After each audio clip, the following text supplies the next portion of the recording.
Oi, gente. E aí, tudo bem com vocês? Chegamos ao capítulo 4 do livro A Coragem de Ser Imperfeito. Arsenal contra a vulnerabilidade. Como eu fiz no capítulo 3, o capítulo 4 também é bastante longo e também traz bastante informações importantes. Aliás, eu acredito que todo esse livro ele é bastante importante, espero que vocês estejam gostando.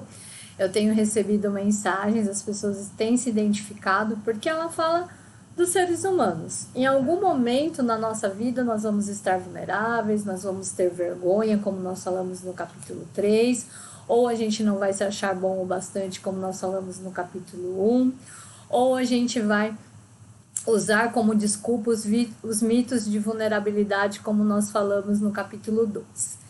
Então, é inerente do ser humano tudo que ela traz aqui nesse livro, mesmo porque é uma pesquisa baseada em pessoas, né? Ela passou 12 anos entrevistando pessoas sobre vergonha e vulnerabilidade.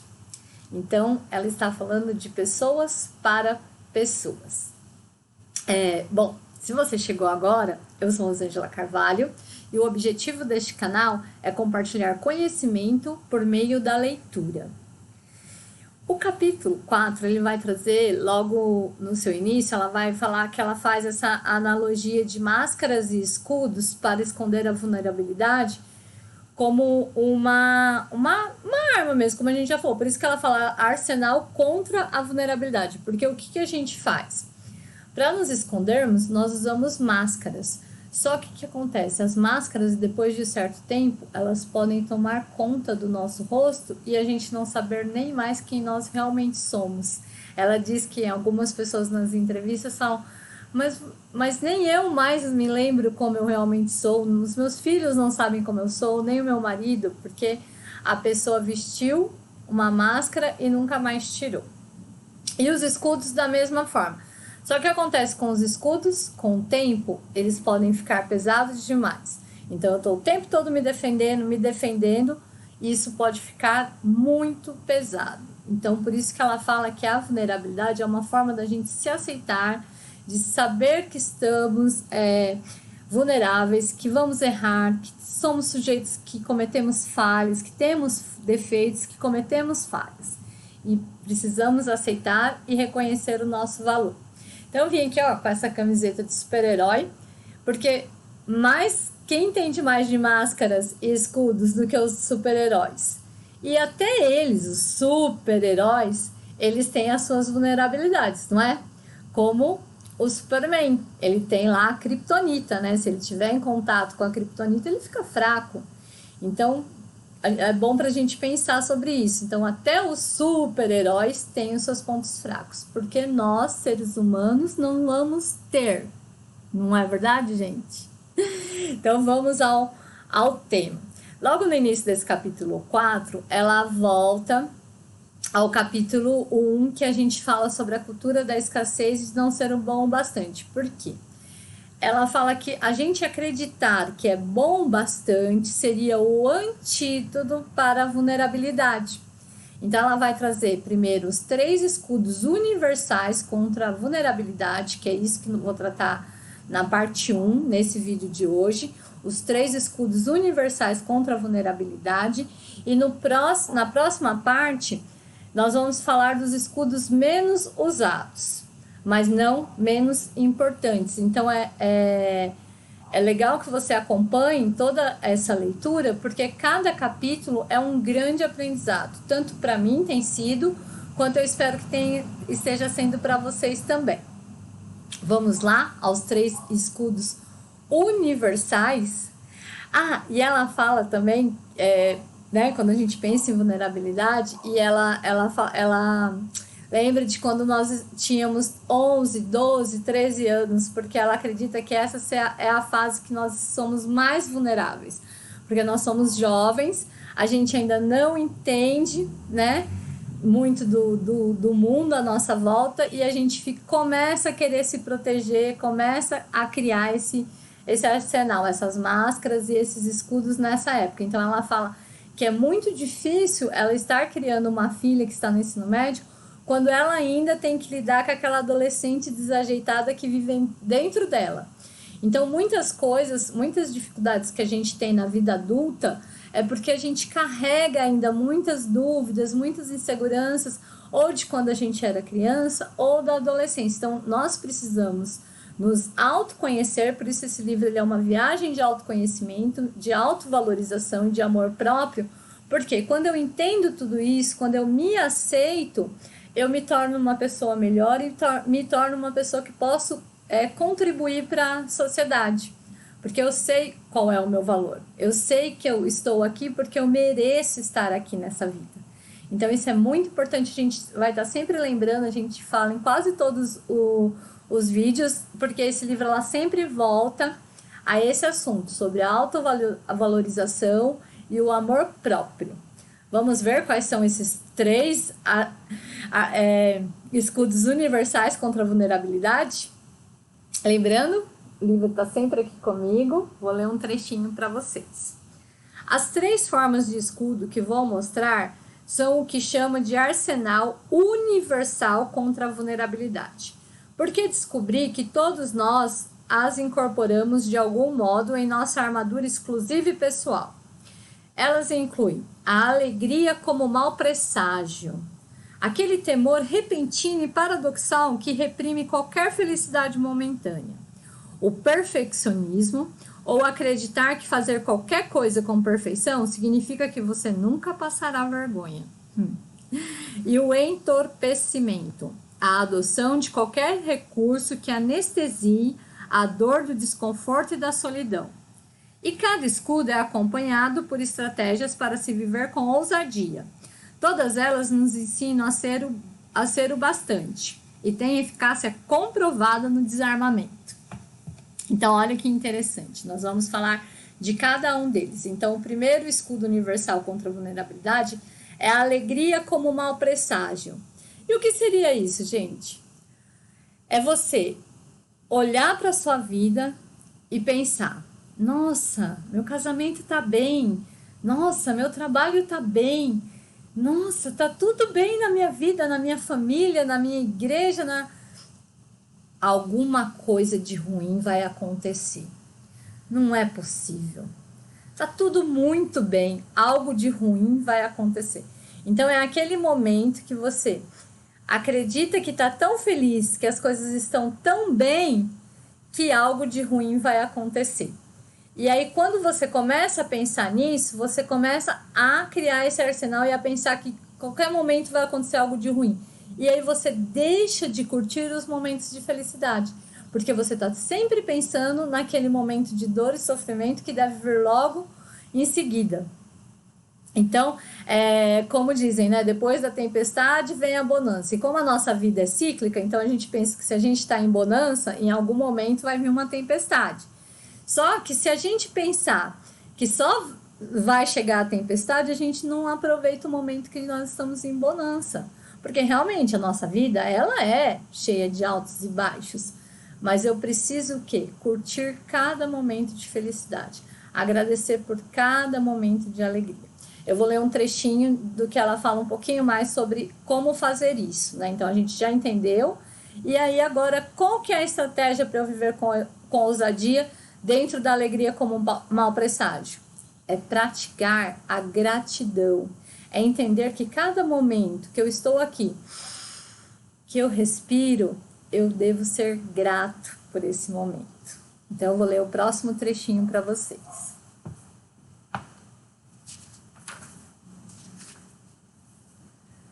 Não foi somente o vínculo entre a alegria e gratidão que me pegou de surpresa. Também fiquei espantada com o fato de os participantes das pesquisas descreverem sistematicamente tanto a alegria quanto a gratidão como práticas espirituais ligadas a uma crença nas conexões humanas e em um poder maior do que nós. Suas histórias e seus relatos aprofundaram essa questão e apontaram uma distinção clara entre felicidade e alegria.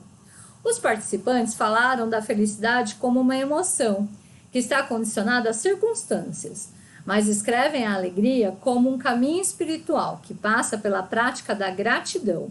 e conduz à conexão com o mundo. Olha que importante isso, gente. Se o oposto da escassez é o bastante, então, ao praticar a gratidão, nós reconhecemos que há o bastante e que nós somos o bastante.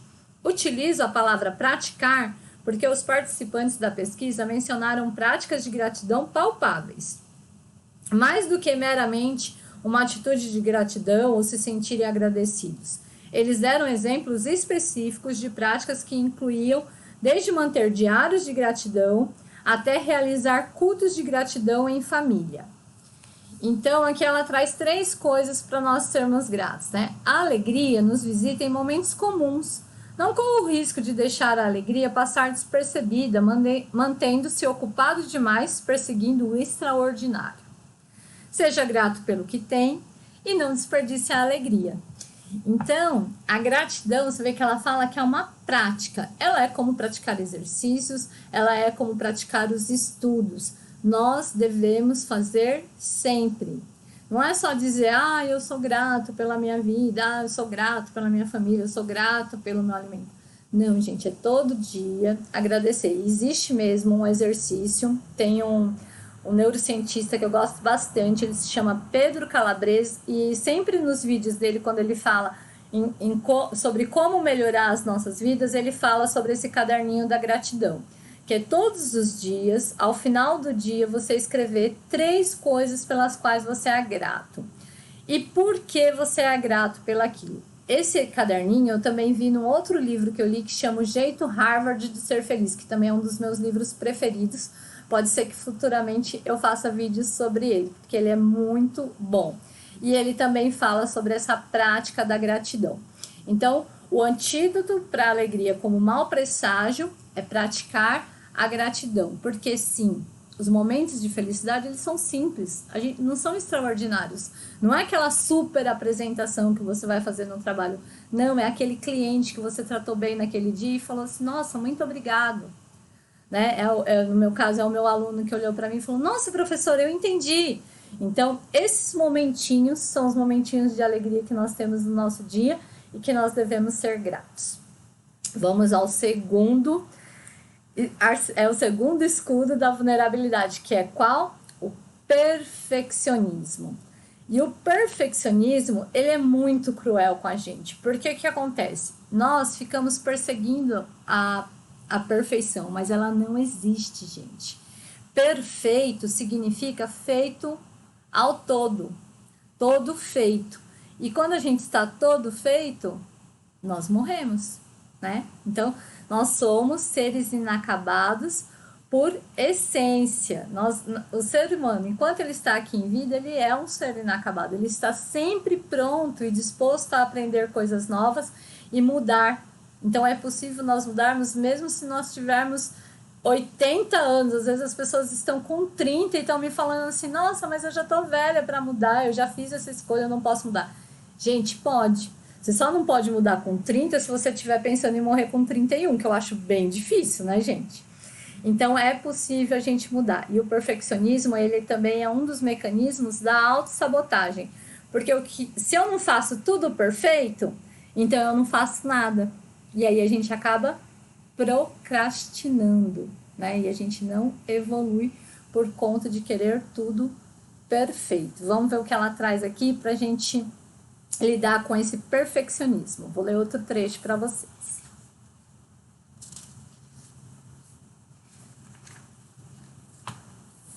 Costumo lembrar a mim mesma a célebre frase de Voltaire: não deixe o perfeito ser inimigo do bom.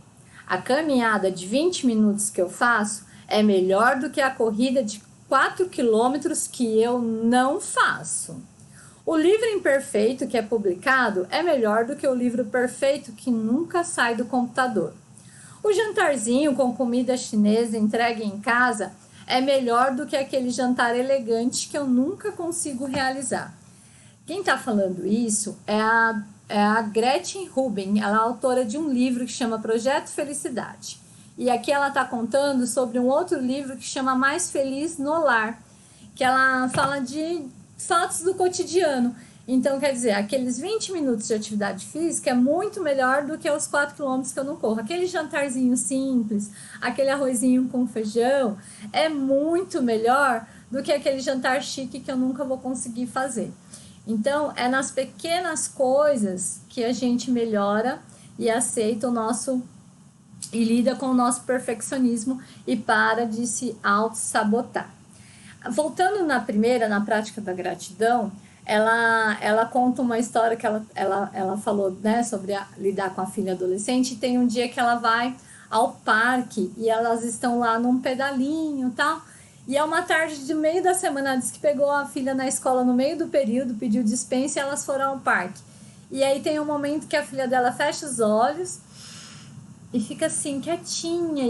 E ela na ansiedade dela, porque, gente, essa autora, ela fez toda essa pesquisa e trabalhou todo esse tempo e fez esse livro. São vários livros que ela traz sobre isso, mas ela lida também com tudo isso muito intensamente.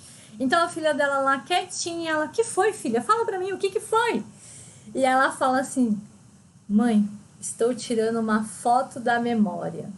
Então, ela tá fotografando aquele momento que ela tá tão feliz, ela tá sendo tão grata por aquele momento, que ela tá tirando uma foto para a memória dela, para quando ela estiver triste, ela se lembrar daquele momento feliz. E hoje em dia, lendo esse trecho, eu pensei assim, a gente tira muitas fotos, né, gente, do celular. Só que a gente não tem tirado fotos da memória. Eu acredito nisso. Vocês podem falar comigo nos comentários, ou quem me encontra pessoalmente pode me contar o que vocês acham disso. Porque às vezes a gente fotografa tanto, a gente está num passeio, a gente fotografa tanto, mas a gente não guarda aquele momento. Então, sim, eu gosto, eu faço registros também. Mas vamos supor, eu fiz um passeio de 1 hora. Eu devo ter tirado umas 4, 5 fotos. É diferente de você fazer um passeio de 1 hora e tirar 200 fotos, né, gente? Então, vamos tirar mais fotos da memória, pra gente guardar como lembranças boas, do que fotos do celular, né? Mas voltando lá ao perfeccionismo, uma coisa também que a gente tem que tomar bastante cuidado, lendo a parte do perfeccionismo, é que a gente faz isso com as nossas crianças. Então, as crianças que estão em fase de aprendizagem, os pequenininhos, que estão lá aprendendo a desenhar ou aprendendo a se alfabetizar, e nós exigimos perfeição. Então, eles nos dão aquele desenho que para eles tem muito valor, mas que nós olhamos são apenas riscos ou rabiscos, e nós falamos assim, não, mas isso aqui não tá bom, o que você quis desenhar aqui? Um menino? Mas não, isso não é um menino. Gente, valoriza isso também, porque o perfeccionismo ele também é uma coisa que esmaga a criatividade, porque a gente quer perfeito e aí a gente critica. E quando a gente critica, a gente deixa de ser criativo. Então é importante, desde pequeno, alimente a criatividade do seu filho, incentive ele a aprender. Porque a gente comete erros, comete falhas e vai cometer a vida toda. E os pequenininhos que ainda estão aprendendo, eles não sabem, então não adianta a gente querer que eles escrevam o nome deles certinho. Por exemplo, uma criança que está aprendendo a escrever o nome Raíssa. É muito comum inverter e fazer o S espelhado. Então, se a sua criança tem o nome com a letra S e está fazendo espelhado, o N, explica para ela, mas não brigue com ela, entendeu? Deixa ela fazer, deixa ela perceber que ela está escrevendo o nome dela, depois que a gente vai fazendo essas correções. Não queira tudo perfeito desde o início, porque o processo de aprendizagem requer erros e falhas. Agora vamos ao terceiro, e não menos importante. Aliás, eu acho que todos eles, como ela falou, eles são universais. Então, pode ser que você se identifique com 1, 2 ou os 3, né? A alegria como mau presságio, perfeccionismo e o entorpecimento. O que é o entorpecimento? É o que a gente está vivendo hoje em dia. As pessoas acreditam que elas estarem ocupadas demais, elas estão sendo úteis para a sociedade. E elas deixam de pensar nas coisas que têm significado e sentido na sua própria vida.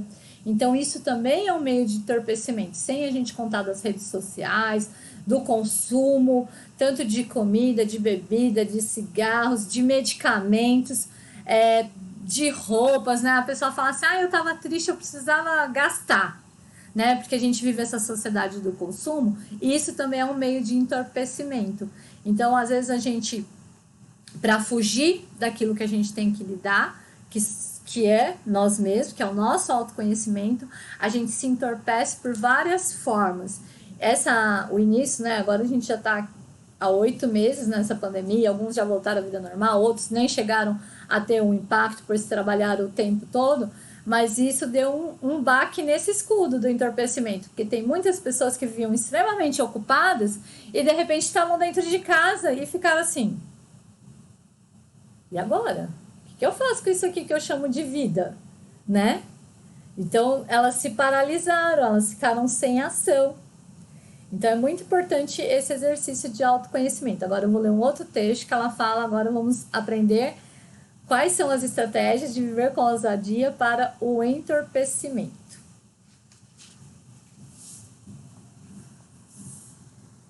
Antes ela explica o que é o entorpecimento.